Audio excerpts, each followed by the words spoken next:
잠깐 기도하고 시작하겠습니다. 하나님 감사합니다. 저희를 사랑하여 주셔서 그래도 하나님의 마음을 알 수 있도록 우리를 모아주시고 또 하나님 열방을 향하여 하나님 기도할 수 있는 이런 귀한 곳으로 이끌어 주시면 감사합니다.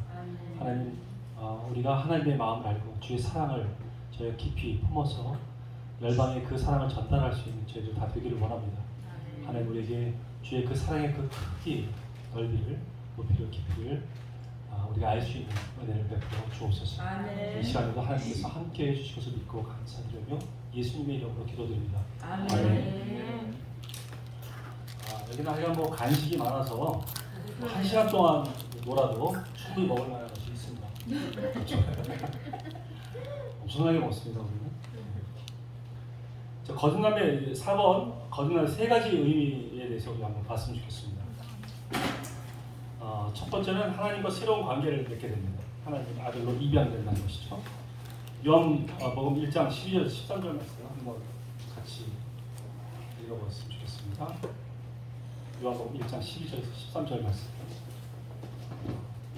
함께 읽을게요. 시작.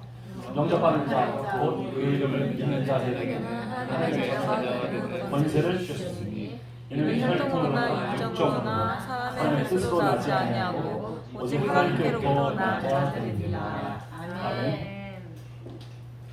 거듭남은 하나님과 새로운 관계를 맺는 것입니다. 그것은 우리가 하나님의 아들로 입양된다는 뜻인데 하나님 관계에서 가장 중요한 것입니다. 입양 기간에 대해서 한번 들어봤습니다. 입양 기간이 저는 처음에는 그냥 아이를 내가 마음에 드는 애 데려와서 그냥 같이 사는 건 줄 알았어요. 입양시키는 건데 그게 아닙니다. 아이에 대한 그 모든 정보를 다 먼저 그 입양하려는 자에게 그 부모에게 줍니다. 그럼 그것을 다 검토해 봐요. 뭐 적성 기록부, 뭐 신체, 뭐 건강 기록부 뭐 이런 것들을 다 줍니다. 그것을 읽어보고 마음에 드는 애를 좀 추립니다. 그리고 한 달씩 다 살아봅니다. 그리고 자기에게 마음에 드는 아이를 그때 입양을 하는 것이죠. 우리가 양자라고 하면 좀 마음이 안 좋을 수 있어요.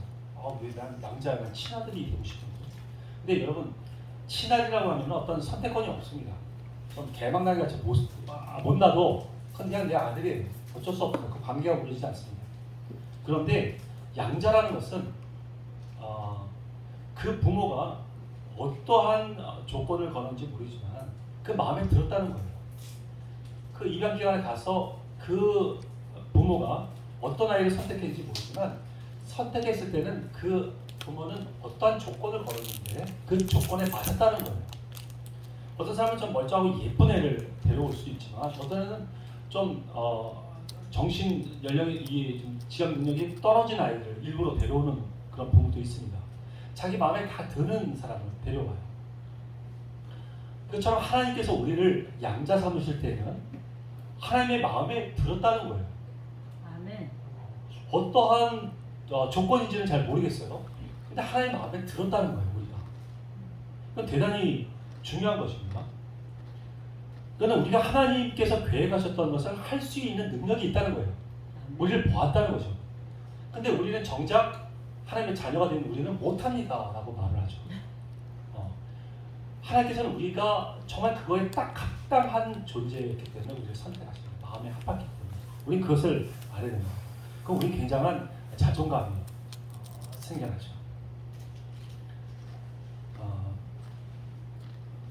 우리는 선택을 받았지만 선택받지 못한 그 영혼들은 얼마나 우리를 부러워하는지 아십니까? 그 사람들은 선택을 못 받았어요. 우리는 선택을 받았어요. 이건 참 놀라운 일 아닙니까? 우리가 무엇인데 하나님께서 선택을 받습니까? 지금 복음을 한 번도 들었지 못하고 죽은 자들도 허다하게 많은데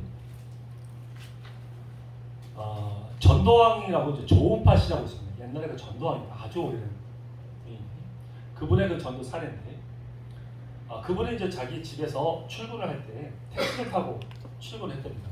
그런데 자기 집 앞에 그 택시회사가 있다 보니까 그 택시를 타고 항상 출근했는데 이 아이는 전도를 하자 하는 마음으로 한 택시 기사 그 차만 계속 탔답니다. 그리고 이제 전도를 한 거예요. 그러니까 그 운전기사도 너무 고맙죠. 아침 출근할 때 그냥 바로 나가자마자 손님이 탔으니까 너무 좋았는데 계속되는 저 전도로 인해서 힘들어진 거예요. 운전기사도. 그러니까 처음에는 뭐 반가워서 막 얘기했다가도 계속 복음을 전하니까 이제 나중에는 막 피해가 있는 거예요. 근데도 쫓아와서 그 차를 타고 이제 출근을 계속 하는 거예요. 나중에는 이제 막 큰 소리도 나게 됐고, 나중에는 그때는 막 욕하면서 싸우게 됐답니다. 그러니까 저 내려라. 나 이제 손님을 보고 다 필요 없다. 돈이 필요 없어. 내려라. 그러니까 이제 좋은 바시도 이제 참다 못해서 그럼 나 내리겠다. 그래서 내리려고 하는 그때. 그 뒤를 이렇게 돌아보는데 그 택시기사의 영혼이 좋은 바시한테 가지 말라고 막 이렇게 붙잡는 그 환상을 봤다는 거예요. 살려달라는 거죠. 근데 그 택시기사는 막 욕을 하고 있지만 그 내면에 있는 영혼은 자기를 살려달라고 가지 말라고 울부짖는 그 환상을 보았다는 거예요. 그때 조은바 씨가 다시 차를 타고 미안하다고 사과하고 다시 천천히 시간을 두고 복음을 전해요. 그래서 지금은 그 예수를 믿고 아주 하나님의 백성이 있다고 하는데 이렇게 영혼을 사랑하는 마음이 우리 가운데 생깁니다. 하나님의 자녀가 되면 그렇게 됩니다. 우리는 그런 열정이, 이 영혼을 향한 열정이 이것은 거듭나지 않으면 생기지 않습니다. 거듭난 자만이 그것을 할 수 있는 영혼이 돼요. 교회는 커지고 있는데 이런 영향력이 점점 없어요. 이런 일들이 벌어지지 않고 있는 것은 거듭난 자들이 많지 않습니다. 여러분, 우리가 아는 것만큼이나 거듭난 자가 그렇게 많지 않아요. 그러면 거듭난 자들은 반드시 움직여야 됩니다. 본토 친척 아비지를 떠납니다. 거듭난 자들은 본토 친척 아비지를 떠나요. 하나님의 그 마음을 알게 돼요. 그분의 열망을 알게 됩니다. 그 갈망을 알게 돼요. 그래서 어떻게든지 움직이려고 하고 어떻게든지 하나님의 뜻에 순종하려고 합니다. 이것은 성경 공부를 하거나 해서 바뀌는 게 아닙니다. 교회에만 출석한다고 해서 이런 사람이 되는 건 아닙니다. 이건 거듭난 자만이 그 영혼을 사랑할 수 있고 행동할 수 있는 것입니다. 요한복음 1장 12절 말씀 정말 중요한 말입니다. 영접하는 자, 그 이름을 마음에 받아들인 자에게는 하나님의 자녀가 되는 권위, 권세, 권위와 힘과 또 우리에게 권위와 힘을 주신다는 것. 그게 권세입니다. 권위와 힘을 준다는 거예요. 하나님의 자녀가 되면 놀라운 힘이 생깁니다. 이런 자들이 바로 사람의 뜻이 아닌 하나님께로 난 자들이라고 얘기합니다. 이런 관계가 우리는 되었어요. 하나님과. 두 번째는 내 안에 죄의 문제와 새로운 관계를 맺게 됩니다. 로마서 8장 1절에서 2절 말씀 한번 읽어보겠습니다. 시작. 그러므로 이제 그리스도 예수 안에 있는 자에게는 결코 정죄함이 없나니 이는 그리스도 예수 안에 있는 생명의 성령의 법이 죄와 사망의 법에서 너를 해방하였습니다. 아멘. 여러분, 어떤 열매를 맺는 나무가 있습니다. 근데 아주 못된 나무, 더러운 죄악의 열매를 맺는 나무가 있어요. 근데 이 열매를 제거하려고 한다면 거듭나지 않는 자들은 이걸 띄려고 합니다. 띄어서 없애려고 해요. 근데 과연 없어지나요? 시간이 지나면 또 더러운 약물을 빨아들여서 그 더러운 열매를 맺게 되죠. 문제는 이 뿌리에 문제가 있는 것입니다. 거듭난 자는 이것을 볼 줄 압니다. 그래서 우리의 문제가 되는 이 뿌리, 이 몸통이 바뀌어야 되는 거예요. 근데 거듭난 자는 이 몸통이 바뀐 겁니다. 그래서 예수 그리스도의 그 뿌리로 좋은 약물을 빨아먹고 있는 거예요. 네. 이거를 성경에서는 접붙임이라고 얘기합니다. 우리 돌 감람나무에 있던 우리를 띄어서 참 감람나무에 접붙임을 했죠. 뿌리가 바뀐 겁니다. 가지가 바뀐 게 아니라 뿌리가 바뀐 거예요. 이 가지 입장에서는. 그러면 이 죄악이라는 이 문제는 저절로 해결됩니다. 우리 안에 있던 예를 들어 미나리 같은 거 있죠. 더러운 물에서 자라지만 깨끗하게 먹을 수 있는 그런 식물이 됩니다. 그 뿌리의 문제가 있는 거예요. 예수 그리스도의 뿌리는 좋은 것을 빨아들입니다. 그리고 우리에게 공급하시죠. 이 가지를 공급합니다. 그래서 좋은 열매를 맺게 하세요. 우리는 거듭남은 인간의 정욕이 완전 제거된 걸 말합니다. 조금 우리가 돌을 닦듯이 없어지고 조금 아직 남은 이런 것이 아니라 완전히 제거된 겁니다. 완전히 새로운 뿌리가 된 거예요.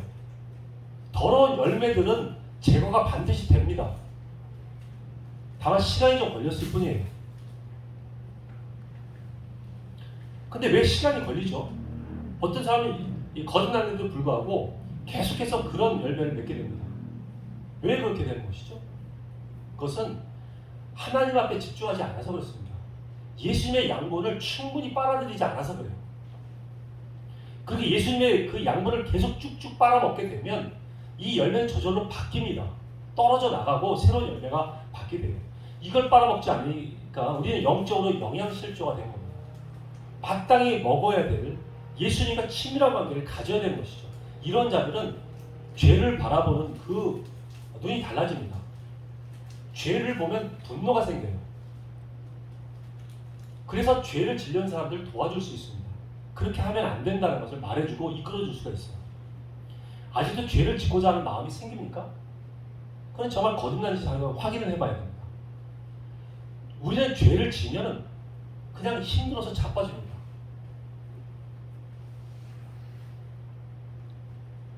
여러분, 담배 피우는 게 죄입니까? 술 먹는 게 죄입니까? 음란한 영상 보는 게 죄예요? 세상에서는 죄라고 얘기하지 않습니다. 세상에서는 그렇게 얘기하지 않아요. 그러나 거듭난 자한테는 그게 죄입니다. 너무 힘들어요. 예수님 믿는다고 그랬는데 담배를 못 끊었을 때 이 숨어서 핍니다. 30 다 되는 사람이 숨어서 담배. 이게 뭔 일입니까? 이게 죄로 느껴지니까 피는 거 아닙니까? 술을 먹어도 못 먹죠.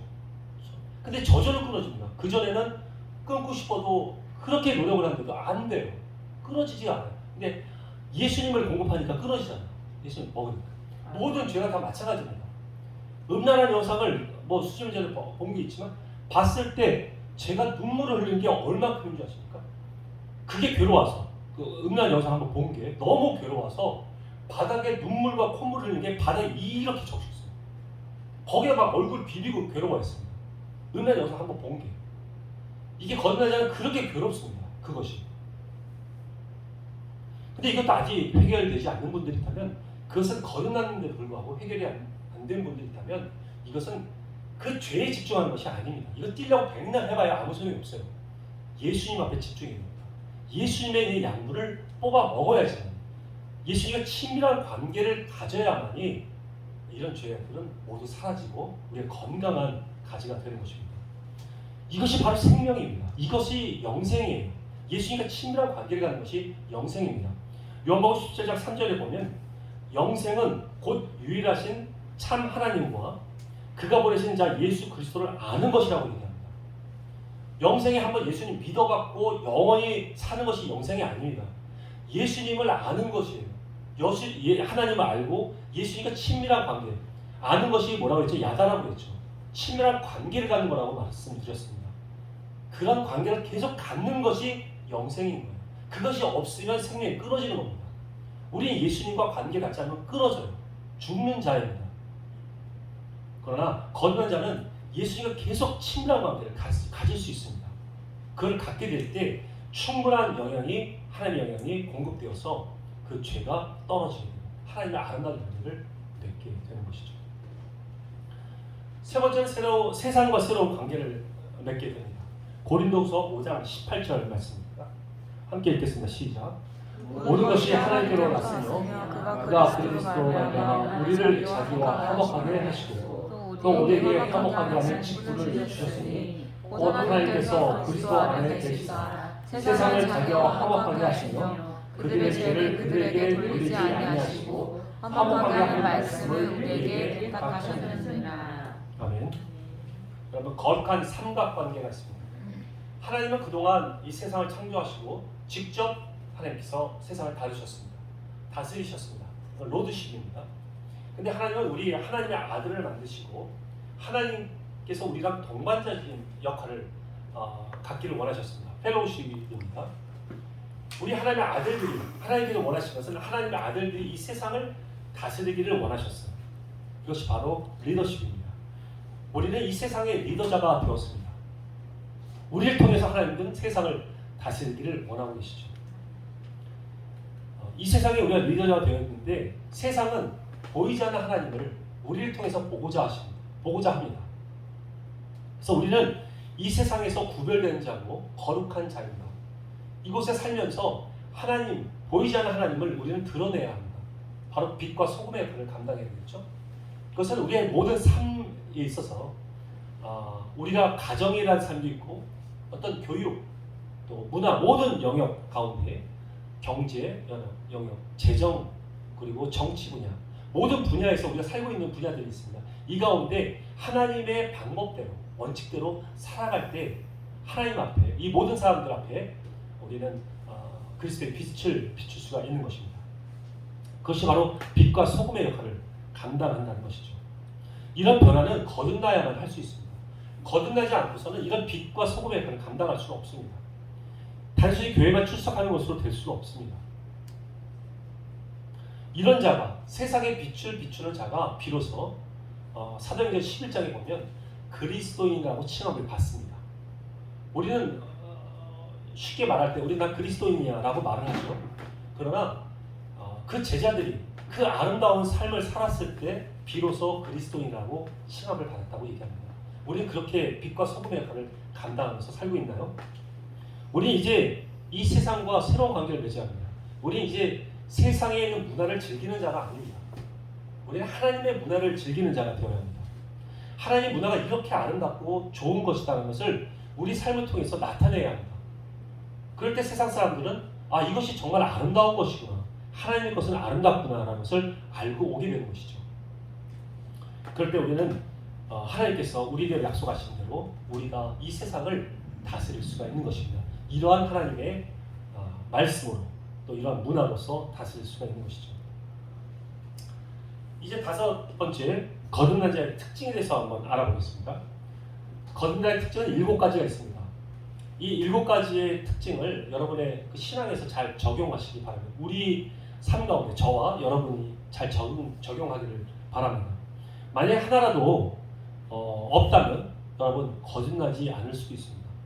이걸 잘 적용하시고 한번 잘 적용하시기 바랍니다. 첫 번째는 말씀의 젖을 사모합니다. 베드로전서 2장 1절에서 2절 말씀입니다. 함께 읽겠습니다. 시작.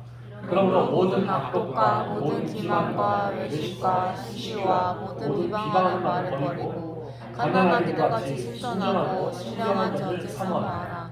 이는 그로 말미암아 너희로 구원에 이르도록 자라게 하려 함이라. 아멘. 거듭난 자는 하나님의 말씀을 사모합니다. 마치 어린아이가 엄마의 젖을 원하듯이 그렇게 구합니다. 먹고 싶어합니다. 아무리 먹어도 질리질 않습니다. 또 먹고 싶어지죠. 그리고 모르는 구절들이 나오면 알고 싶어합니다. 그냥 넘어가지 못합니다. 막 주석을 찾아서라도 그것을 계속 보게 되죠. 이때 읽는 말씀이 신앙생활에 굉장한 기초가 됩니다. 단단합니다.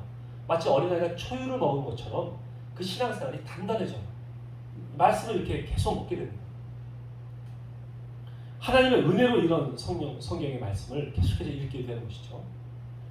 제가 노래방에서 그때 한 6개월 노래방에서 한 6개월 있다가 거듭났다고 말씀을 드렸는데 거듭난 체험을 했다고 했는데 거듭난 이후에 저의 삶은 많이 바뀌었습니다.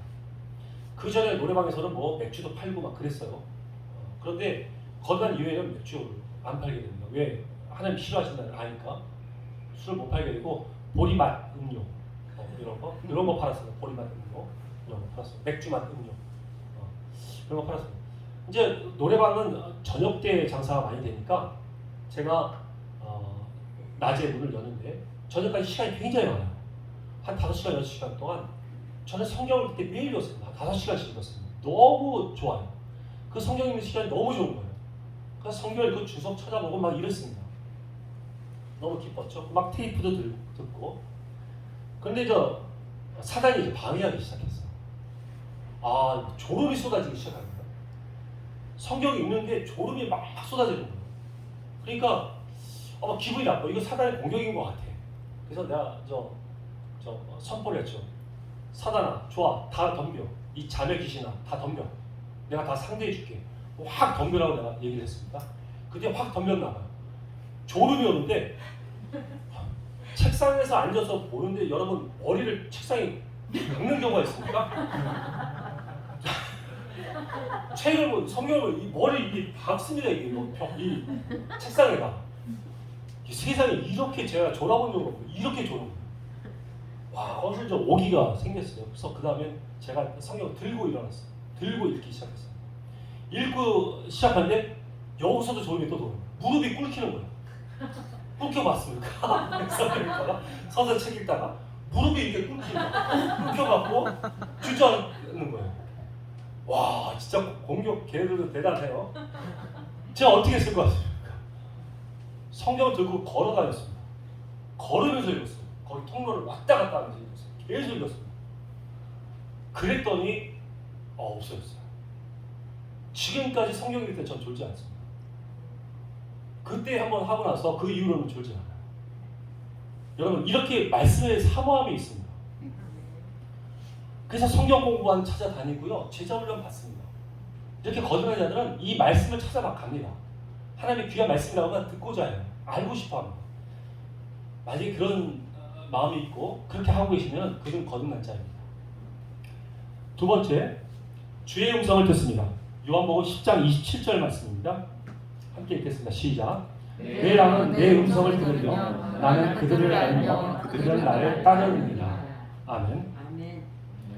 거듭난 자들은 하나님의 음성을 듣습니다. 잘못 이해하는 분들은 사람의 목소리로 하나님께서 말씀하신다고 생각할 수 있지만 그건 아닙니다. 하나님은 우리 마음에 감동을 주셔서 알게 하시죠. 깨닫게 하시죠. 모든 환경들과 주변 여건들, 이 상황들을 통해서 하나님 우리에게 깨닫게 해주십니다. 그리고 대부분 하나님의 성경 말씀을 기억나게 하셔서 우리 마음에 감동을 주시죠. 그렇게 하나님의 대화법이 다릅니다. 이 달팽이관을 건드려서 말씀하시는 우리의 목소리하고 다릅니다. 그래서 하나님께서 우리가 만약에 죄악을 저지르려고 한다면 우리 마음에 하나님을 경외하는 가운데 그런 어떤 조심스럽고 두려운 마음을 주십니다. 그래서 이것은 죄악이구나 하는 것을 알게 해주시고 성경 구절들을 떠오르게 하셔서 못하게 막으시죠. 이렇게 하나님 우리랑 대화하기를 원하십니다. 우리 수민이가 셋째 딸 수민이니까 수민이가 8개월 때였어요. 그 포도와 이 신앙의 공동체 사람들하고 같이 포도를 먹고 있는데 막내가 8개월 때였습니다. 포도를 이렇게 푹 잡아갖고 막 해지는 거예요. 뭉개는 거예요. 뭔가 이렇게 잡은 게 재밌는 거예요. 포도를 잡아갖고 막 뭉개는 거예요. 그래서 하지 마라. 그렇게 야단을 쳤어요. 근데도 또 확 잡아갖고 막 흔들어요. 그래서 하지 마. 이야기했어요. 그랬더니 이게 주변을 이렇게 딱 보면 이번에 두 손으로 꽉 잡고 꽉 내지는 거예요. 그래가지고 바로 얘를 들어 그냥 엉덩이 세게 한 대 딱 때렸습니다. 얘는 아주 아프게 때려요. 그러니까 그 녀석이 엄마를 이렇게 쳐다보는 도움의 눈길을 보내는 거죠. 엄마가 가만히 있었습니다. 도와주지 않았어요. 근데 주변에 사람 한 번씩 다 쳐다보는 거예요. 도와달라. 근데 아무도 다 피하고 그 아이를 교육을 시켜야 되니까. 그랬더니 막 울다가도 계속 울었어요. 많이 울었어요. 근데 다 쳐다보니까 울음을 딱 끊지. 그래서 두 번 다시는 그렇게 안 합니다. 여러분, 영과 육의 원리는 생명의 원리는 같습니다. 이 아이는 태어나면서 모든 인격체로서 태어났어요. 인격적으로 태어나서 지정의가 다 있어요. 완전한 인격체입니다. 다만 사회생활을 하는데 필요한 자기 표현 방법들을 아직 배우지 않았을 뿐이에요. 자기는 그 지정의가 다 있습니다. 하나님이 말씀하시면 들어요. 그러니까 우리가 부모가 말하면 들을 수 있어요. 배워야 되죠. 우리 거듭난 자들도 마찬가지입니다. 하나님께서 말씀하시면 들을 수 있어요. 들을 수 있는데 우리가 그것을 자꾸 피하는 거예요. 내 생각이야? 우연의 일치야? 이런 상황들이 일어나는 게 우연의 일치야? 이렇게 오해하는 거죠. 그걸 피하는 거죠. 그래서 만약에 힘든 일이 있는데 선한 일이 있어요. 아주 착하고 좋은 일이에요. 그런데 힘든 일이. 근데 하나님은 그걸 원한다고 말씀하셔요. 근데 이게 내가 너무 힘든 일이니까 내가 잘못 들었나? 그럼 이 핑계 저 핑계 되면서 이걸 피하죠. 그러면 하나님의 듣는 그 음성이 점점 작아집니다. 하나님의 목소리는. 그러나 그것을 들었어요. 그리고 힘들지만 순종합니다. 그러면 나의 신앙의 민감함은 점점 강해집니다. 하나님의 음성이 잘 들려요. 그때부터 하나님께서는 많은 것을 우리에게 말씀해 주십니다. 그리고 여러 가지를 가르쳐 주시고 함께 동행하자고 얘기하세요. 사탄이 우리에게 어떤 얘기를 하면 그것을 분별할 수 있습니다. 왜냐하면 하나님의 성품과 신격에 위배된다는 사실을 알아요. 우리 아버지는 이런 분이 아니라는 걸 알죠. 그러니까 거절할 수가 있어요. 근데 그런 훈련이 안 된 사람은 사탄이 말하면 이게 하나님의 목소리야? 아니면 사탄의 목소리야? 분별을 못합니다. 그래서 잡죠. 자기 욕심대로 잡죠. 거듭난 자는 그렇지 않습니다. 하나님의 음성을 듣고 성장한 사람들은 하나님의 음성을 제대로 듣습니다. 만약에 이렇게 주의 음성을 듣는다면 그는 거듭난 자입니다. 아멘. 세 번째, 하나님의 징계를 감사하게 받습니다. 히브리서 10장 7절에서 8절 말씀입니다. 함께 읽겠습니다. 시작. 너희가 처음은 징계를 받기 위함이라 하나님의 아들과 같이 너희를 배우하시나니 어찌하고 징계하지 아니하는 있으리요. 징계는 다 받는 것이거늘 너희에게 없으면 사생자여 친아들이 아니니라. 아멘. 거듭난 자들은 죄를 짓거나 바른 길로 가지 않으면 하나님께서 징계하십니다. 우리 징계를 받습니다. 과연 하나님의 징계는 어떤 식으로 올까요? 어떤 사업의 위기, 또 가족 간의 불화, 어떤 건강적인 문제, 이런 걸로 해서 다양한 문제를 통해서 하나님은 우리에게 징계를 주실 수 있습니다. 그러나 그 징계는 우리가 죄를 지어서 그 죄의 대가를 치르는 것이 아니에요. 예수님께서 이미 십자가에 우리의 모든 죄를 대가를 치우셨습니다. 갚아주셨어요. 거듭난 자는 그것을 압니다. 그래서 하나님의 그 징계가 하나님의 사랑이라는 것을 알아요. 우리를 훈육하시고 우리를 바른 길로 인도하시려는 하나님의 사랑이라는 걸 압니다. 그래서 그 말씀에 순종하게 되죠. 그래서 그 죄에서 우리는 떠나려고 합니다. 하나님 때로는 야단을 치시기도 하고 때로는 기다려주기도 하십니다. 우리 부모가 그랬듯이 마찬가지죠. 때로는 이 나이에 마땅히 이걸 좀 안 했으면 좋겠지만 그래도 이런 범죄를 저질렀다면 때로는 하나님 기다려주시기도 하십니다. 아직 연약하니까. 그러나 성장했는데 정말 이런 것은 너무 아쉽다 하는 것은 바로 하나님께서 야단치시고 또 말씀해 주십니다. 그것들을 우리는 잘 듣고 회개하죠. 그러면 하나님의 진정한 하나님의 마음을 알게 되고 또 하나님의 그 아픔을 알게 됩니다. 그래서 그 일을 하지 않게 되죠. 점점 죄와 멀리하게 됩니다. 이 징계는 정말 우리를 위한 것이고 사랑이라는 것을 알게 됩니다. 불평불만을 갖지 않고 이런 하나님의 징계를 즐거워하십니까? 그는 거듭난 자입니다. 저에게도 하나님께서 이렇게 신앙생활을 저도 이제 한 30년 가까이 30년 넘게 했지만 이때도 하나님께서 항상 저에게 때로는 마음에 안 드실 때 징계를 주실 때가 있어요. 한 4년 전 얘기입니다. 캄보디아 갔을 때요. 4개월 전에 갔을 때 그 캄보디아 갔을 때 아니라 더 전에 4개월 정도, 4년 정도 됐을 때 갔을 때 얘기인데 그때 이제 우리 김봉동 선교사님이 아직은 사역을 어떻게 해 나가야 될까 이제 리서치하고 준비하고 뛰었습니다. 혼자 계셨을 때. 그때 이제 가서 응원도 하고 또 서로가 또 격려도 하고 하는 그런 시간을 가지려고 갔었습니다. 그런데 그분이 혼자 계시다 보니까 김치를 해먹는데 양배추에다 소금을 절여서 김치라고 하시고 드시고 계시는 거예요. 밥에다가. 반찬도 없어요. 아무것도 너무 열악합니다. 제가 그때 김하고 냉면을 좀 사갔는데 그나마 그게 이제 유일한 반찬이 된 거예요. 딱 하루를 먹고 이틀을 먹고 3일을 그렇게 먹는 거예요. 그래서 제가 성교사한테 좀 불평을 했습니다. 성교사님 한두 번은 우리가 이제 경험상 먹지만 그래도 여기에 좀 맛있는 쌀국수도 있고 할 텐데 이런 거 좀 데려가서 좀 먹고는 얼마나 좋습니까? 뭐 계산 제가 하더라고요. 그래서 좀 불평을 좀 했어요. 그때였습니다. 갑자기 저쪽 문에서 차 같은 문이에요. 거기에서 제가 평상을 두고 거기서 침대를 쓰고 있었는데 저쪽 문에서 쥐새끼가 확 뛰어들어온 거예요. 쥐가 막 달려온 겁니다. 저한테. 그래서 제 밑으로 해가지고 확 저를 뒤로 갔어요.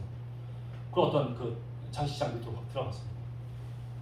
얼마나 깜짝 놀랐는지 저는 쥐를 제일 싫어합니다. 뱀보다도 싫어요. 뱀이고 뭐 다 좋아요. 다 만질 수 있고 다 안을 수 있는데 쥐는 제가 정말 싫어합니다. 그게 왜 그랬냐면 중학교 때 제가 다락방에서 살았는데 제가 다락방에서 제 방이라고 해서 썼는데 거기에 쥐가 이게 낭만을 타고 이게 자꾸 다녀요. 근데 어떨 때는 한번 이따만한 쥐가 딱 지나가다가 저를 딱 쳐다보는 거예요. 저 밑에서 이렇게 올려다 보다가 서로 눈이 마주쳤어요. 근데 이 쥐가 도망가야 되는 거잖아요. 근데 계속 저를 쳐다보고 있어요. 저도 이렇게 쳐다봤습니다. 제가 근데 눈을 이렇게 피했어요. 눈을 이렇게 깔았어요. 그때는 딱 쳐다보면 진짜 가셨다는 식으로 싹 가서 쥐가. 그때부터 제가 쥐만 보면 아주 막 약고 잡혔어요. 아, 근데 쥐가 거기 달려오는 거예요. 와, 그리고 숨었으니까 좀 어떻게 치우지 못하고 잡지 못하고 끈끈이를 거기다 갖다 놨습니다. 그리고 저는 저 평상에서 쪼그리고 잤어요. 이게 쥐가 이제 같이 있다는 게 너무 힘든 거예요. 아, 근데 한 시간 있다가 그 끈끈이에 잡혔어요. 그러니까 찍찍찍 거리는 거죠. 한 시간을 찍찍찍 거리는데 그냥 옆에서 그냥 그러고 저는 잤어요. 배웠지만 막 그냥 그러고 잤어요. 자는데 어미가 구하러 왔어요. 30분 정도 있다가 어미가 구하는데 어미가 반만 걸렸는 막 끈끈이가 그걸 끌고 온 동네를 다니는 거예요. 이 방을, 이 거실을 막 돌아다니는 피투성이가 날려놨어요. 저는 그냥 막 오금이 저려서 근데 성의사님 오셔갖고 그걸 끈끈이 반을 딱 접어갖고 바깥에다 버렸어요. 그랬더니 한 2시간을 찍찍거렸어요. 그 새끼하고 어미하고 이걸 이 애들한테 얘기했더니 그 쥐들이 불쌍하다고. 아우 이거 아빠 불쌍한 거 생각하자. 아 그때 전 깨달았어요. 아 선교사님한테 불평하면 안 된다. 선교지오면 무조건 선교사님 편이다 하나님. 어제 여기서 뭐 못 먹었다 이런 얘기를 하냐. 그걸 내가 깨달았어요. 아멘. 그래서 4개월 전에 갔을 때는 선교사님 말씀, 네 맞습니다. 네, 선교사님 무조건 맞습니다. 딸랑딸랑. 왜? 만약에 너 여기서 또 불평하면 그때는 쥐떼가 달려있어. 난 너무 무서워요. 물론 예수님 믿었기 때문에 지금이라도 성령님이 함께 해주시면 쥐 머리 밟아서 짓이겨버릴 수 있습니다. 그런 기회가 없기를 바라는 뿐이죠. 할 수 있습니다. 능력 주신 자 안에서. 여러분 이렇게 우리는 하나님께서 그 시시때때로 우리에게 말씀하시는 그런 타치하시고 건드시고 야단치시는 것들을 우리는 들을 수 있어요. 그때 그걸 못 들으면요 쥐때 온 다음에 들으면 너무 비참하잖아요. 그때 살짝 말씀하실 때 알아들을 때 우리는 점점 성숙해질 수가 있죠. 자, 네 번째, 그의 나라와 의의 소망을 둡니다. 요한일서 2장 15절에서 16절 말씀입니다. 함께 읽겠습니다. 시작. 이 세상이나 세상에 있는 것을 사랑하지 말라. 누구든지 세상을 사랑하면 아버지의 사랑이 그 안에 있지 아니하니. 이는 세상에 있는 모든 것이 육신의 정욕과 안목의 정욕과 이생의 사랑이니 아버지께로부터 온 것이 아니고 세상으로부터 온 것이 아니라. 아멘. 거듭난 자들은 세상의 마음을 뺏기지 않습니다. 그들은 자신이 이것이 영원한 것이 아니라는 것을 알아요. 그리고 우리가 영원히 거할 곳이 어딘지를 알고 있습니다. 그래서 거기에 소망을 둡니다. 이 땅에 소망을 두지 않아요. 이 땅에 있는 것은 영원하지 않습니다. 여러분 이 땅에 있는 돈이 하나님 나라에 필요한가요? 여기 세상 명예가 하나님 나라에 필요합니까? 우리 예수님께서 지혜와 지식이 부족해서 그동안 너가 세상에서 배웠던 지식 좀 빌려줘라. 너희 지혜를 빌려달라. 라고 말씀하시겠습니까? 아무것도 필요 없습니다. 이 세상에 있던 것들은 하나도 필요 없습니다. 그런데 우리가 한 가지 오해하고 있는 것이 있습니다. 그거는 달란트 비유입니다. 성경에서 마태복음 25장에 달란트 비유가 나오는데 이 달란트 비유를 우리는 잘못 알고 있는 것이 있습니다. 마치 달란트를 재능으로 오해를 해서 자기가 주신 그 달란트를 잘 개발해서 성공을 하고 하나님께 영광을 돌리는 것이 맞다라고 얘기해요. 그러나 그것은 성경을 잘못 알고 있는 것입니다. 그 당시에 재능이라고 말했던 그 말은 탈란타라는 말이에요. 탈란타. 그게 탈란트가 돼서 재능이라고 말하는 것이에요. 헬라어로 탈란타라고 말하는 거예요. 이게 달란트하고 비슷해요. 발음이. 근데 달란트는 무게 단위입니다. 단순히 무게 단위예요. 이 무게를 측정하시는 것이에요. 근데 이것을 우리는 재능을 개발해서 하나님께 영광을 돌린다. 자기 개발을 해서 영광을 돌린다. 이렇게 얘기하죠. 이 달란트는 우리 그 재능에 따라서 우리에게 주신 환경을 말합니다. 어떤 사람 다섯 달란트, 어떤 사람 한 달란트를 주셨죠. 우리에게 어떤 사람들은 굉장히 잘 사는 나라에 태어나게 합니다. 어떤 사람은 이디오피아에 태어나게 되죠. 거기서 예수님을 영접해요. 참 어떻게 보면 불합리하죠. 그러나 하나님은 그들에게 그렇게 다 나눠주셨어요. 어떤 사람은 북한에 태어났습니다. 어떤 사람은 남한에 태어났어요. 우리가 원해서 태어난 건데 우리가 뭐 잘나서 태어났습니까? 이곳에? 잘 사는 나라에 태어났나요? 또 믿음 좋은 집안에 태어났습니다. 이것이 달란트입니다. 달란트의 비유예요. 이들한테 하나님께서 요구하시는 것은 세상의 성공을 요구하는 것이 아닙니다. 자기 개발을 요구하는 것이 아니에요. 저 아프리카에서 예수님을 겨우겨우 믿었는데 그들에게 어떤 성공을 원하고 계십니까? 아닙니다. 하나님께서 원하시는 것은 하늘의 영원한 것. 이 달란트 비유는 예수님께서 가셨다가 부활하셔서 승천하셨다가 다시 재림해서 오셔서 우리에게 정산하시는 것을 예표하는 것입니다. 그 무엇을 정산하실까요? 하나님 나라에 필요한 것을 정산하시겠죠. 세상 재능을 정산하실까요? 아닙니다. 영원히 썩지 않는 것, 영원히 하나님 나라에 필요한 것을 정산하십니다. 그리고 달란트 비유는 각 위치에서도 구할 수 있는 것, 그런 열매를 구할 수 있는 것들을 우리에게 요구하십니다. 그것은 성령의 열매입니다. 예수님을 얼마나 닮아가는가, 그것을 구하는 것입니다. 그런데 한 달란트 받은 자는 잘못했어요. 오해했어요. 그 주인을 오해했습니다. 주지도 않고 거두시는 분이라고 자기 주인을 잘못 알았어요. 그분은 그런 분이 아니었어요. 그런 그의 주의가 아니었습니다. 하나님도 그런 하나님이 아니에요. 그런데 지금 우리가 하나님을 잘못 알고 있어요. 우리에게 주신 그 달란트대로 해서 재능을 개발해서 성공을 해야 된다고 생각하는 그런 생각을 가지고 있습니다. 그것을 하나님은 우리에게 요구하시지 않았습니다. 우리가 하나님을 잘못 알고 있는 것이에요. 그런 성공을 요구한 적이 없습니다. 신약에서 그렇게 요구한 적이 한 번도 없어요. 모두 구약에서 그 성공이나 돈 많은 것, 그리고 뭐 첩을 1000명을 두는 거, 뭐 수많은 것들이 있지만 그것은 다 예수님을 예표한 것입니다. 예수님 안에 다 들어있는 거예요. 그것을 말씀하고 싶어서 구약에서 예수님을 증거하기 위해서 그것을 다 나열한 것입니다. 신약에 와서는 예수님 안에 다 들어있어요. 그것이. 그런데 지금도 세상에 성공해야 되고 받은 달란트가 있으니까 그걸 자꾸 개발해갖고 능력을 발휘해야 된다 라고 얘기합니다. 아닙니다. 그러니까 한 달란트를 받은 자는 그것을 오해한 것이죠. 잘못 알고 있는 거예요. 자기 주님을 잘못 알고 있었던 거예요. 우리는 세상에 빛을 비출 때 됩니다. 우리는 세상에 빛을 비추면 됩니다. 하나님의 성품으로서 하나님의 그 아름다움을 드러내면 되는 거예요. 그것은 이디오피아에서도 할 수 있어요. 예수님 믿고. 북한에서도 할 수 있습니다. 아오지 탄강에서도 할 수 있어요. 저 영국 왕실에서도 할 수 있습니다. 어디에서도 할 수 있어요. 하나님께서 우리에게 요구하시는 그 요구는 공평한 것입니다. 어디에서도 요구할 수 있는 것이죠. 우리 그 빛을 비출 때 그 빛을, 그 등경을 등경 위에 올리시는 분은 하나님이십니다.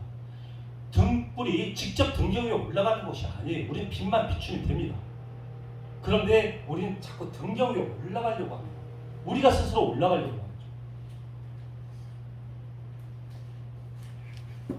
성령의 열매가 무엇이죠?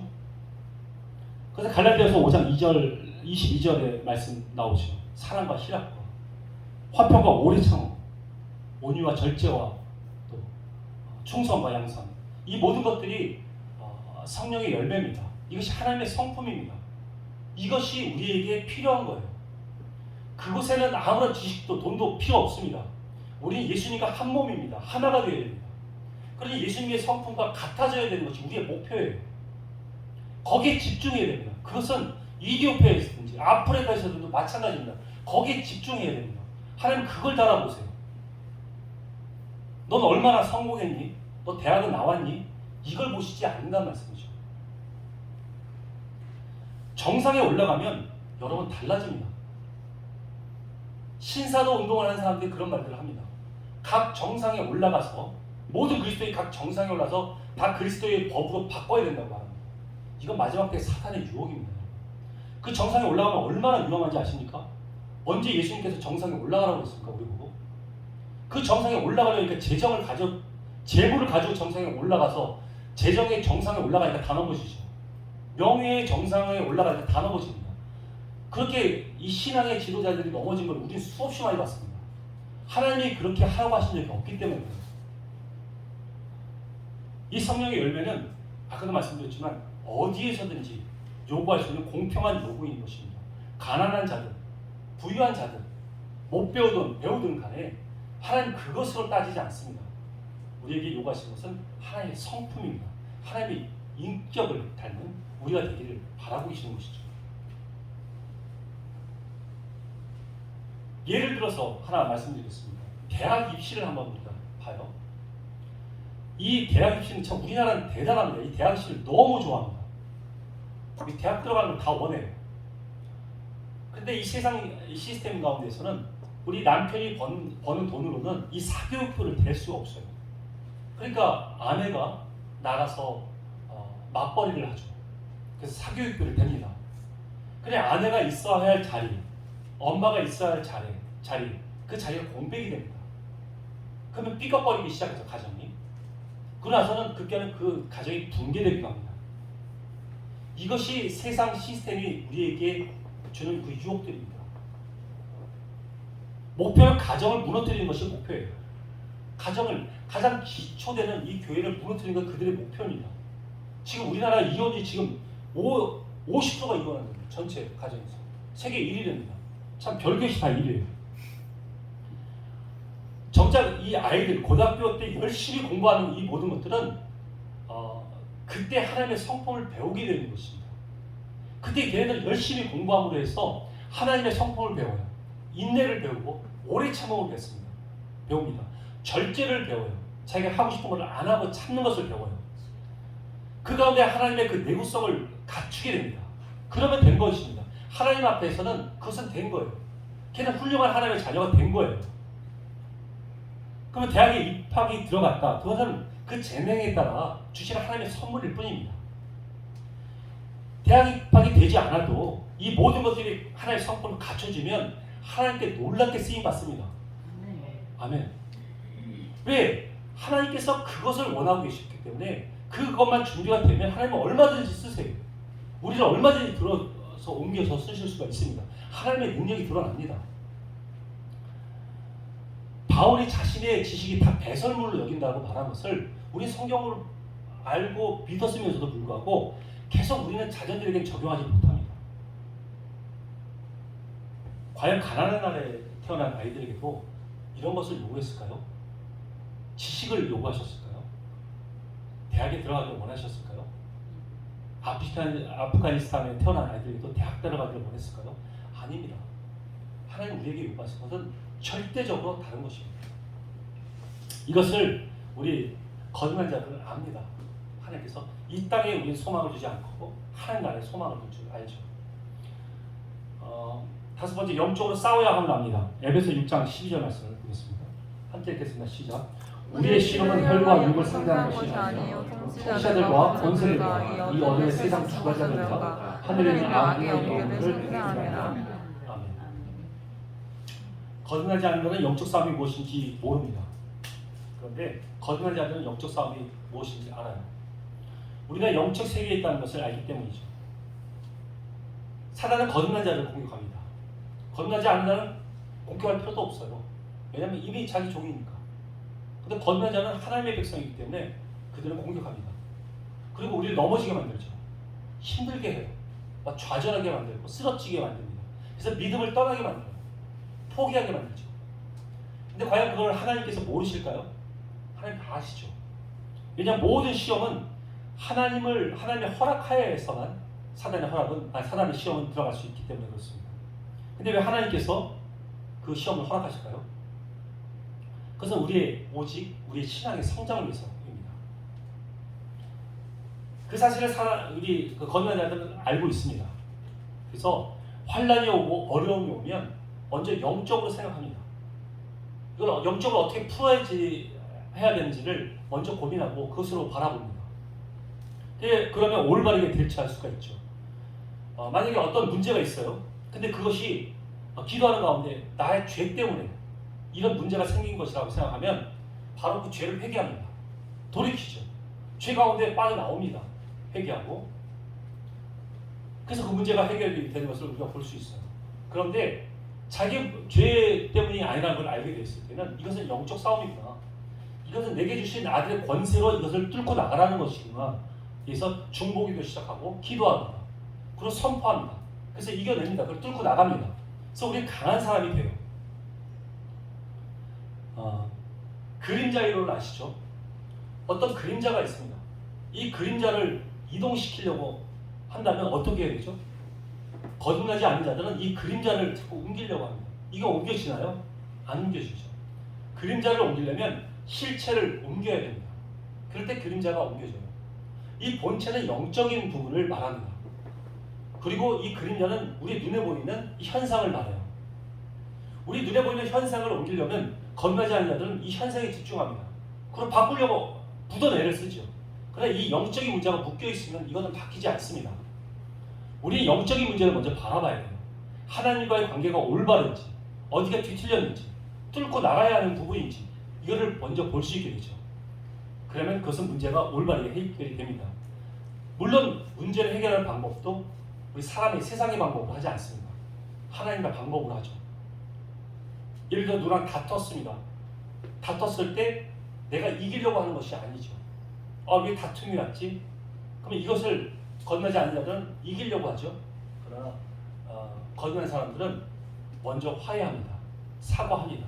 그 문제를 해결하려고 합니다. 그리고 화평을 가지려고 하죠. 영적으로 푸는 방법이 다릅니다. 이렇게 행동하시면 바로 그것이 거듭난 자의 특징이라고 말할 수 있습니다. 여섯 번째는 예수님을 사랑합니다. 요한일서 5장 1절 말씀 함께 읽겠습니다. 시작. 예수께서 그리스도이심을 믿는 자마다 하나님께로부터 난 자니 또한 낳으신 이를 사랑하는 자마다 그에게서 난 자를 사랑하느니라. 아멘. 예수님을 사랑하는 곳, 예수님 사랑하는 것이 하나님을 사랑하는 것이죠. 이 세상 사람들은 다른 종교에 있는 자들도 다 하나님을 사랑합니다. 여러분, 각자마다 다 하나님이 다 있어요. 어느 종교든지 자기가 다 하나님이라고 얘기해요. 그러나 예수님을 사랑하는 자는 거듭난 자만이 사랑할 수 있습니다. 거듭나지 않는 자는 예수님을 사랑할 수가 없어요. 예수님은 요한복음 21장 베드로에게 물으셨습니다. 너는 나를 사랑하느냐? 라고 물으셨어요. 그때 물어보시던 그 질문은 아가페 사랑입니다. 하나님께서 예수님께서 말씀하셨던 그 하나님을 내 목숨을 다해서 사랑하고 내 이웃을 내 몸같이 사랑하라는 그 사랑의 말씀은 헬라어로 다 아가페 사랑을 말하고 있습니다. 아가페 사랑이 무엇이죠? 아가페 사랑은 하나님의 사랑입니다. 끝까지 사랑하는 것입니다. 그럼에도 불구하고 사랑하는 사랑이 아가페 사랑이에요. 어떠함에도 불구하고 사랑할 수 있는 사랑. 그것이 아가페 사랑입니다. 하나님은 그러한 사랑을 우리에게 요구하셨습니다. 근데 우리는 그 사랑을 우리 힘으로는 할 수가 없어요.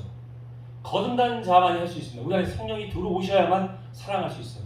베드로는 그때 예수님께서 그 아가페 사랑을 2번을 아가페 사랑으로 질문하셨습니다. 근데 베드로는 3번과 필레오 사랑으로 대답했어요. 필레오 사랑이 무엇이죠? 그것은 인간적인 사랑을 말합니다. 주고받는 사랑을 말해요. 네가 이렇게 사랑하면 나도 사랑할게. 이렇게 주고받는 사랑을 말하는 것입니다.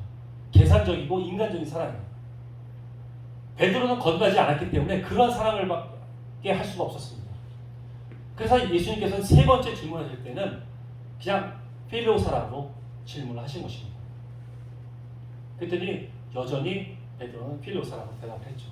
지금은 이 베드로가 아가페 사랑을 할 수 없지만 앞으로 성령이 임하면 아가페 사랑을 할 수 있다는 것을 아셨기 때문에 그렇게 질문을 하신 것입니다.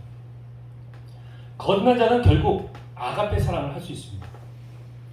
하나님 아버지께서 자기의 가장 소중한 독생자를 우리를 위해서 보내주셨고 또 예수님은 자기 생명을 다 내주면서까지 우리를 사랑하셨던 그 사랑을 우리에게 주셨어요. 그 사랑을 우리가 안다면 그 아가페 사랑을 우리는 할 수 있는 것이죠. 그 사랑이 우리를 변화시킵니다.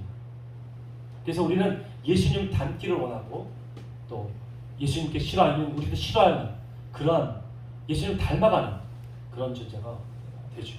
예수님 지금도 우리에게 물어보십니다. 너는 나를 아가페로 사랑하느냐? 그럼에도 불구하고 너는 나를 사랑하느냐? 그 아가페 사랑이 되지 않으면 우리는 예수님과 연합할 수 없습니다. 왜 그럴까요? 예수님께서 저쪽을 바라보고 있는데 내 생각은 여기를 바라보고 있어요. 그래서 이 길로 갑니다. 여러분, 그럼 연합되지가 않습니다. 이쪽에 가는 건 내가 이해가 안 가도 하나님을 따라갈 수 있는 거예요. 그게 아브라함입니다. 갈 바를 알지 못하고 따라갈 수 있는 거예요. 아브라함이 이삭을 죽일 때 이해할 수 없었습니다. 이해할 수 없었지만 하나님을 신뢰했습니다. 그 사랑만이, 그 신뢰만이 하나님과 동행할 수 있는 것이에요. 하나님과 연합될 수 있는 것입니다. 근데 우리는 아직도 우리의 생각을 가지고 있다면 그건 필레오 사랑입니다. 그건 인간적인 사랑입니다. 그건 거듭나지 않은 자의 사랑인 것입니다. 거듭난 자의 사랑은 하나님이 어떤 뜻인지 몰라도 그 사랑을 따라갈 수 있습니다. 예수님께서 십자가 달려 죽으실 때 제자들이 다 도망갔어요. 그래도 우리 제자들, 그 사람들을, 자기를 못 박은 사람들을 사랑했습니다. 끝까지 사랑하셨습니다. 그리고 하나님 앞에 부르짖었죠. 하나님 어째 나를 버리십니까? 라고 부르짖었을 때 하나님은 아무 대답하지 않으셨어요. 침묵하셨습니다. 그럼에도 불구하고 하나님을 사랑했습니다. 끝까지 신뢰했습니다. 이런 사랑을 예수님께서는 하나님 앞에도 보여주셨고 우리 인간에게도 보여주셨습니다. 우리가 바로 이런 사랑을 할 수 있습니다. 거듭난 자는 하나님의 영이 들어오면 우리는 그 사랑을 할 수 있는 자가 됩니다. 지금 잘 안 되더라도 이런 사랑을 원하고 계십니까? 거듭난 자입니다. 마지막으로 7번째, 이웃을 사랑합니다. 요한일서 4장 7절에서 8절 말씀입니다. 함께 읽겠습니다. 시작. 사랑하는 자가 우리가 서로 사랑하자. 사랑은 하나님께 속하는 것이니 사랑하는 자마다 하나님께로부터 나서 하나님을 알게 되고 사랑하지 않는 자는 하나님을 알지 못하나니 이는 하나님은 사랑이십니다. 아멘. 하나님의 계명은 단순합니다. 사랑하라는 말씀이죠. 하나님을 사랑하고 이웃을 사랑하라는 말씀입니다. 하나님의 사랑을 충만히 받은 자는, 그것을 아는 자는 이런 사랑을 할 수가 있습니다. 그 사랑이 흘러나갑니다. 그래서 그 사랑으로 충만한 자들은 이 험악한 이 땅, 이 나라 선교사로 올 수 있는 것입니다. 토마스 선교사나 또 아펜젤로 선교사처럼 이 땅에 이 험한 이 나라에 올 수 있었던 것이죠. 자기의 모든 것을 버리고 올 수 있는 것이죠. 그리고 순교할 수도 있는 것입니다. 이제 이 하나님의 사랑을 우리가 알게 된다면 우리가 할 수 없는 사랑을 할 수 있습니다.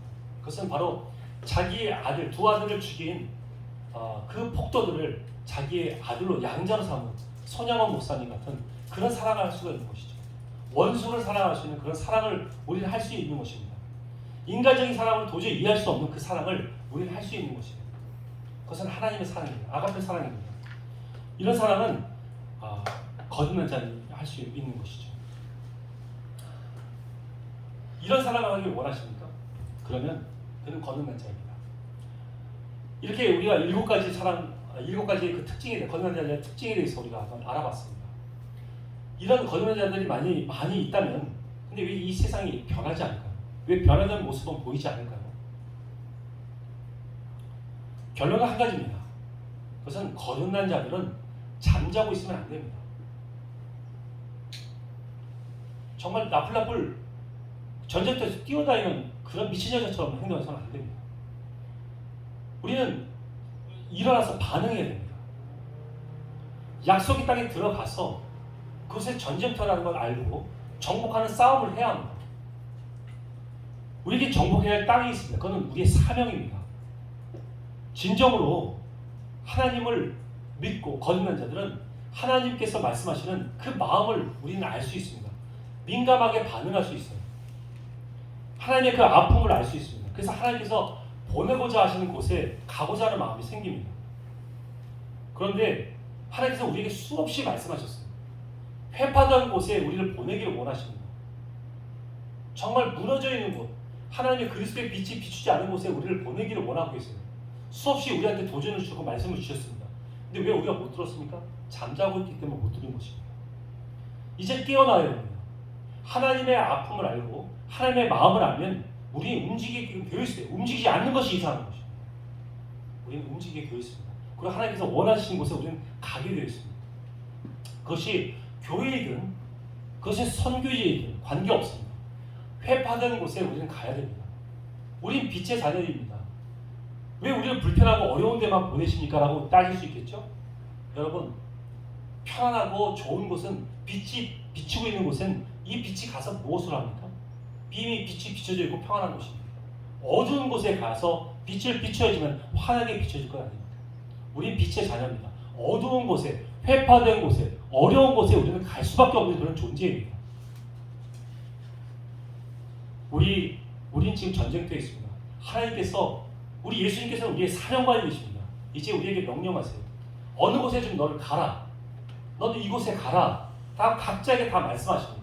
근데 우리는 우리의 생각 가운데서 머물러 보죠. 이제는 그런 생활에서 벗어나 하나님의 말씀을 즉각적으로 움직이고 가겠다고 결단하고 나가야 합니다. 그리고 가서 그것이 우리가 기업을 받을 곳이에요.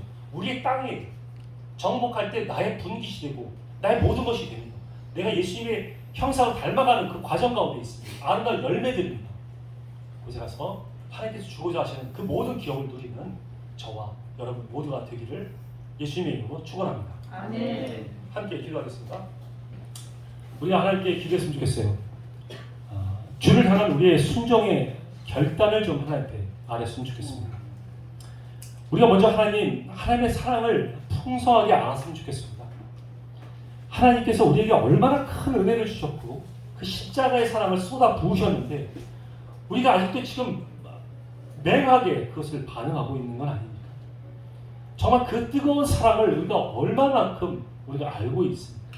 그 사랑의 넓이와 깊이와 길이와 높이를 우리가 알고 있나요? 하나님 그 사랑을 먼저 알게 해주십시오. 정말 가슴 깊이 알 수 있도록 우리를 깨워지게 해주십시오. 우리 하나님께 좀 간절히 기도했으면 좋겠고요. 그 사랑으로 우리가 하나님께 순종합니다.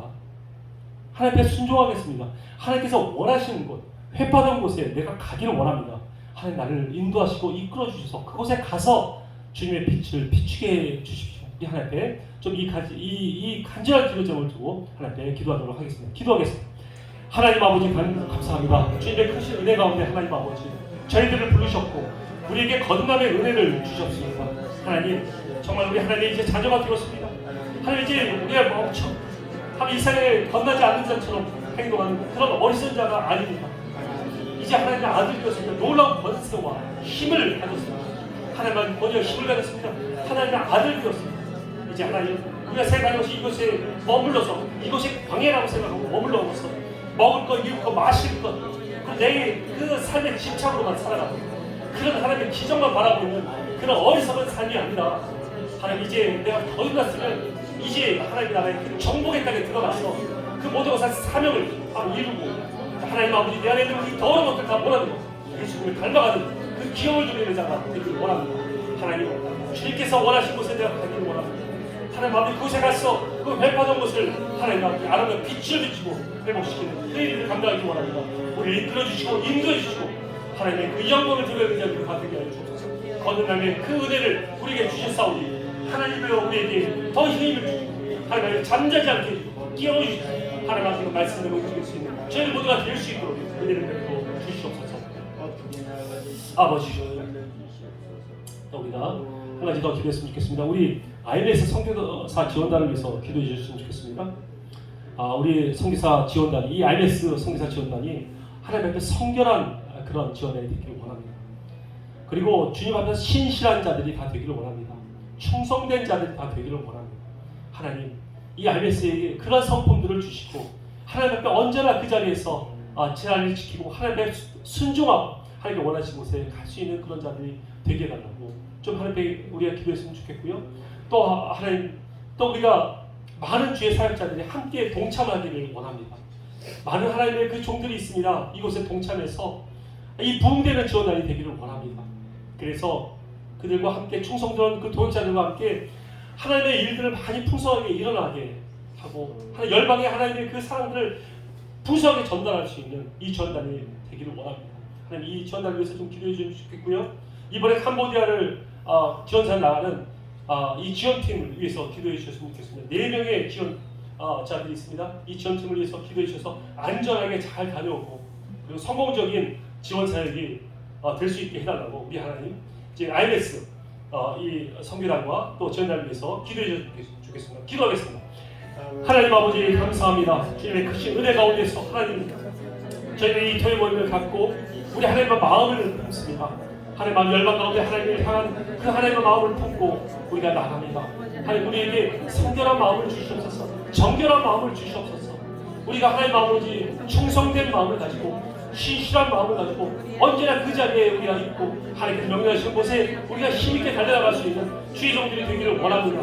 하나님 아버지 이 일로 저 일로 하나님 아버지가 우리가 그 일을 못하는 어리석은 자가 되지 않게 해주시고 언제나 충성스럽게 하나님 앞에 반응할 수 있는 저희들 되기를 원합니다. 우리의 건넌 자로서 하나님 아버지 언제나 주의 나라와 의를 구하는 저희들 모두가 되기를 원합니다. 하나님 은혜를 베풀어 주옵소서. 하나님 아버지 우리에게 하나님 이 나라에서 축복하여 주셔서 하나님 충성된 교육자들 사회자들 모이게 하여 주시고 그래서 하나님 아버지 아름다운 교육자들이 아버지 일어나서 아버지 정말 하나님 주의 나라와 의를 구하는 이 놀라운 사역들이 아름답게 열매맺는 그런 사역들이 일어날 수 있도록 은혜를 베풀어 주시옵소서. 이번에 아버지 전사에 나가는 아버지 4명의 체험팀을 하나님께서 축복하시고 함께해 주소서. 그래서 하나님 아버지 우리가 하나님 앞에 안전하게 잘 다녀올 수 있게 해주시고 우리 하나님께서 동행해 주심으로 성공적인 하나님 지원 사역이 될 수 있는 은혜를 주시옵소서. 하나님 우리에게 하나님 은혜를 동행해 주시고 힘을 불어넣어 주시고 지혜를 주시옵소서. 하나님 주의 그 사랑의 마음으로 충만케 하여 주시옵소서. 하나님 은혜를 주시옵소서. 하나님 감사합니다. 저희를 참 사랑하여 주셔서 오늘 하나님 앞에 예배를 드리고 하나님 엎드리고 주의 마음을 조금이라도 알게 해주셔서 너무나 감사합니다. 이제 하나님 우리가 졸지 않겠습니다. 잠자지 않겠습니다. 우리 하나님 앞에 우리는 반응하겠습니다.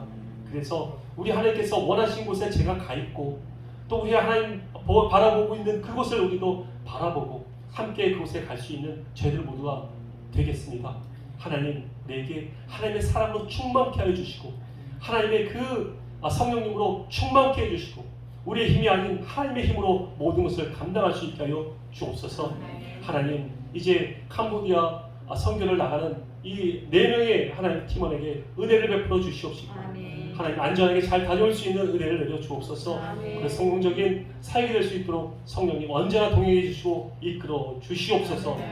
이곳에 모인 귀한 우리 하나님의 사역자들 주의 종들을 하나님께서 굽어 살펴주시옵시고 그들이 계획하는 그 모든 계획들 가운데 은혜를 베풀어 주시고 하나님 가장 좋은 것 성령님 충만하심으로 저희들과 함께 해주고 충만케 하여 주시옵소서. 감사와 찬양과 경배를 올리며 예수님의 이름으로 기도드립니다. 아멘.